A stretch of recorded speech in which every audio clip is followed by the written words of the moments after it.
முருகனின் இரண்டாம் படை வீடான திருச்செந்தூருக்கு மிக அருகில் 12 கிலோமீட்டர் தொலைவில் இருக்கக்கூடிய அதி அற்புதமான ஒரு திருத்தலம்.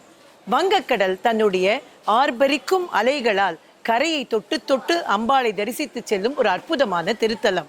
எல்லாவற்றிற்கும் மேலாக பக்தர்களின் கனவினில் வந்து தான் யார் என்பதை அம்பாள் வெளிப்படுத்தக்கூடிய ஒரு அற்புதமான திருத்தலம். அதாவது உருவமாகி அருவமாகி என்று சொல்லுவோம்.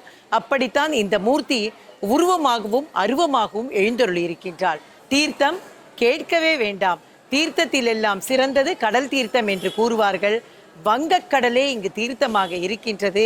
மூர்த்தி, தலம், தீர்த்தம் அனைத்தினாலும் சிறப்புடைய சிவபெருமானும் அம்பாளும் ஒரே ஸ்வரூபமாக இருக்கக்கூடிய மைசூரில் நவராத்திரி என்பது தர்பார். ஆனால் இங்கேதான் நவராத்திரி என்பது மகிஷாசுரனை வதம் செய்த இடம். அப்பேற்பட்ட ஒரு அற்புதமான குலசேகரப்பட்டினம் முத்தாரம்மன் ஞானமூர்த்தீஸ்வரர் முத்தாரம்மன் திருத்தலத்திற்குள் செல்கின்றோம்.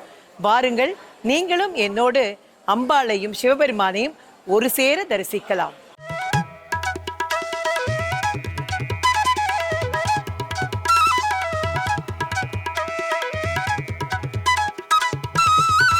ஓத்தி ஸ்வர்ணமஹால் வழங்கும் கல்யாண மாலை சிறப்பு பிரார்த்தனை திருத்தலங்கள். குலசேகரப்பட்டினம் என்ற ஊர் பெயர் வர காரணம், குலசேகர பாண்டியன் இந்த பகுதியை ஆட்சி செய்யும் பொழுது இந்த ஊரை தலைநகராக கொண்டு ஆட்சி செய்ததால் இந்த ஊருக்கு குலசேகரப்பட்டினம் என்று பெயர் வந்தது. தொடர்ந்து இந்த குலசேகரப்பட்டினத்திலே மத்திய பாகத்திலே அமர்ந்து அருள்பாலித்து கொண்டிருக்கும் அன்னை முத்தாரம்மன் ஞானமூர்த்தீஸ்வரர் ஒரே பீடத்தில் சிவனும் பார்வதியும் அமர்ந்து அருள்பாலித்திக்கும் திருத்தலமாகும். இத்திருத்தலத்திலே மகிஷாசுர சம்ஹாரம் செய்து அம்பாளின் கோபத்தையும் ஆங்காரத்தையும் குறைப்பதற்காக சிவபெருமான் இந்த கடலிலே சமுத்திரத்திலே முத்து குளித்து முத்துக்களால் ஆரம் செய்து அம்பாளுக்கு அணிவித்து அம்பாளின் ஆங்காரத்தையும் கோபத்தையும் தனித்து குளிர்ச்சி செய்த வண்ணமாக சுவாமி அம்பாளுக்கு ஞானத்தை கொடுத்ததால் சுவாமியின் திருநாமம் ஞானமூர்த்தீஸ்வரர் என்று வழங்கப்பட்டது. அம்பாளுக்கு முத்துக்களால் ஆரம் செய்து அணிவித்து அம்பாளை சாந்தப்படுத்தியதால் அம்பாள் முத்தாரம்மன் என்று பெயர் வழங்கப்பட்டது. தொடர்ந்து இந்த பகுதியிலே அம்மை நோய் என்று சொல்லக்கூடிய முத்துக்களை ஆரவைக்கும் அம்மனாக அம்பாள் அருள்பாலித்ததால் முத்துக்களை ஆரவைக்கும் அம்மன் என்று முத்தாரம்மன் என்று பெயர் வழங்கப்பட்டது. அதே மாதிரி இந்த முத்தாரம்மன் எப்படி வந்தா, அந்த ஞானதீஸ்வரர் எப்படி வந்தார் அப்படின்னு பார்த்தா அதற்கும் ஒரு சுவையான கதை இருக்கின்றது. அந்த கதை என்ன அப்படின்னாக்க, ஒரு நாளைக்கு கோவிலினுடைய பூசாரியோட கனவுல அம்பாள் வந்து இந்த மாதிரி நீங்கள் எல்லாருமே இந்த நல்ல உருவமாக தரிசிக்கணும்னு நினைக்கிறீங்க, மயிலாடிங்கிற அந்த ஊருக்கு போங்க அப்படின்னு சொன்ன உடனே இவங்களுக்கெல்லாம் அப்படியே ஒரே பரவசமாகி கன்னியாகுமரி பக்கத்தில் இருக்கிறது அந்த ஊர் அப்படின்னு தெரிஞ்சுட்டு இந்த மயிலாடிங்கிற கிராமத்துக்கு போகிறாங்க. அங்கேயே சுப்பையா ஸ்தபதினு ஒருத்தர் இருக்கார். அவருடைய கனவுல ரொம்ப முன்னாடியே அம்பாள் என்ன பண்றாளாம், எனக்கு இந்த மாதிரி ஞானதீஸ்வரரோடு எனக்கு இப்படி ஒரு உருவத்தை காண்பித்து இப்படியாக ஒரு சிலை செய் அப்படின்னு உத்தரவு கொடுக்குறாங்களாம். குலசேகரப்பட்டினத்திற்கு இது தேவை அப்படின்னு சொல்றாளாம். இவர் குலசேகரப்பட்டினம்ங்கிற ஊர் எங்க இருக்குன்னு போய் பார்த்து அந்த ஊருக்கு ஏற்ற மாதிரி அங்க அம்பாள் கோவில் இருக்குங்கிறத தெரிஞ்சுட்டு அந்த அம்பாளை சிலை வடிச்சுட்டார். யாரு, இந்த ஸ்தபதி ஏற்கனவே சிலை வடிச்சு வச்சிருக்க. இவங்க தேடிட்டு வராங்க இந்த பூசாரி எல்லாம்.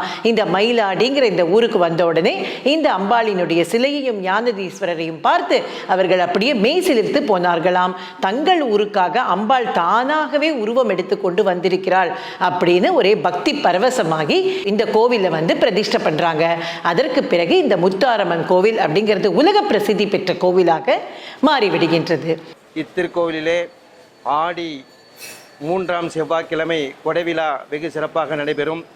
தொடர்ந்து புரட்டாசி மாதம் 10 நாட்கள் தசரா திருவிழாவானது வெகு விமரிசையாக நடைபெறும். முதல் திருநாளிலே கொடியேற்றி காப்பு கட்டி பக்தர்கள் விரதத்தை தொடர்ந்து அம்பாளுக்கு நேம்சம் என்று சொல்லக்கூடிய வேடம் இருந்து காணிக்கை வழங்கும் நிகழ்ச்சியானது வெகு அரிதான ஒன்றாகும். மேலும் முதல் நாளிலே அம்பாள் துர்க்கை அம்மன் அலங்காரத்திலும், 2ஆம் திருநாளிலே அம்பாள் விஸ்வகர்மேஸ்வரர் அலங்காரத்திலும், 3ஆம் திருநாளிலே பார்வதி அம்மன் அலங்காரத்திலும், 4ஆம் திருநாளிலே பாலசுப்பிரமணியர் அலங்காரத்திலும், 5ஆம் திருநாள் நவநீத கிருஷ்ணர் அலங்காரத்திலும், 6ஆம் திருநாள் மகிஷாசுரமர்த்தினி அலங்காரத்திலும், 7ஆம் திருநாள் ஆனந்த நடராஜர் அலங்காரத்திலும், 8ஆம் திருநாள் கஜலட்சுமி அலங்காரத்திலும், 9ஆம் திருநாள் கலைமகள் அலங்காரத்திலே எழுந்தருளி அருள்பாலிப்பாள். 10ஆம் திருநாள் விஜயதசமி அன்று இரவு 12 மணி அளவிலே மகிஷாசுர மர்தினியாக அம்பாள் அவதரித்து நள்ளிரவு 12 மணி அளவிலே கடற்கரை ஓரம் மகிஷாசுரன், சிம்மகாசுரன், சூரன் ஆகிய சூரன்களை வதம் செய்யும் நிகழ்ச்சியானது இரவு 12 மணி அளவிலே நடைபெற்று தொடர்ந்து அம்பாள் திருவீதி உலா வந்து மறுநாள் மாலையிலே அம்பாள் கோயில் சேர்ந்து கொடி இறக்கி திருவிழாவானது வெகு விமரிசையாக நடைபெற்று முடியும். இந்த திருக்கோயிலிலே வரும் பக்தர்கள் தங்களால் இயன்ற அளவு காணிக்கைகளை அம்பாளுக்கு சமர்ப்பித்து பல பலன்களை அடைந்துள்ளார்கள். தம்பதிகளாக இருக்கும் தெய்வங்களை தரிசனம் செய்தால் அதற்கு பலன் அதிகம். அப்படியாக இந்த சுவாமியும் அம்பாளும் ஒரே பீடத்தில் அமர்ந்து அருள் பாலிப்பதால் பக்த பெருமகளுக்கு அருளை வாரி வாரி வழங்குகிறாள் என்பது நிதர்சனமான உண்மையாகும். இங்கு வரும் பக்தர்களுக்கு கொடிய நோயிலிருந்து நிவர்த்தியும், குழந்தை இல்லாதவர்களுக்கு குழந்தை பாக்கியமும், திருமணம் ஆகாதவர்களுக்கு திருமண பாக்கியம் வழங்கி அம்பாள் அருள் செய்வதால் பக்தர்கள் அனைவரும் இவ்வாலயத்திற்கு வந்திருந்து அம்பாளின் திருவள்ளுவர் பெறுமாறு கேட்டுக்கொள்கிறேன். முத்தாரம்மன் ஞானமூர்த்தீஸ்வரர் திருத்தலத்தில் தரிசனத்தை முடித்துக்கொண்டு நாம் புறப்படுகின்றோம். ஒரு கோவிலுக்கு வருவது என்பது நமக்கு அருள் பெறுவதற்காக. ஆனால் இந்த வாழ்வியலில் அருள் மாத்திரம் போதுமா? நமக்கான தேவைகளையும் பூர்த்தி செய்ய வேண்டும் என்று நாம் பிரார்த்தித்துக் கொள்வோம். அப்படியானால் இந்த திருத்தலம் நம்முடைய என்னென்ன தேவைகளை பூர்த்தி செய்யும்? நமக்கு வாழ்க்கையில் ஏற்படக்கூடிய தரித்திரத்தை நீக்கக்கூடிய ஒரு திருத்தலம். எல்லாருக்கும் பணம் வேணுங்க, எல்லாருக்கும் செல்வம் வேணும். அந்த செல்வத்தை இந்த அம்பாள் அருளக்கூடியவள். அதே போல் நம்முடைய வாழ்க்கையில இந்த பாரத மண்ணில் மிக முக்கியம் என்று நாம் கருதக்கூடியது திருமண தடைகள் நீங்கி நல்ல மணமகனாக, நல்ல மணமகளாக அமைய வேண்டும் என்று நாம் ஆசைப்படுவோம். அப்பேற்பட்ட அற்புதமான திருமண பாக்கியத்தை தரக்கூடிய திருத்தலம், அதே போல் குழந்தை பேரை நல்லபடியாக கொடுக்கக்கூடிய திருத்தலம், வாழ்க்கையின் சகல சௌபாகியங்களையும் அருளக்கூடிய திருத்தலம். பொதுவாக நவராத்திரி என்று சொன்னால் நாம் அம்பாளுக்கு விதவிதமான அம்பாளின் அலங்காரங்களை செய்வோம். ஆனால் இந்த கோவிலில் தான் அம்பாளுக்கு சிவபெருமானாக, கிருஷ்ணனாக, செந்திலாண்டவனாக அலங்காரம் செய்யக்கூடிய ஒரு அற்புதமான திருத்தலம். அது மாத்திரமல்ல, நவராத்திரியில் குழந்தைகளுக்கு அலங்காரம் செய்வோம்.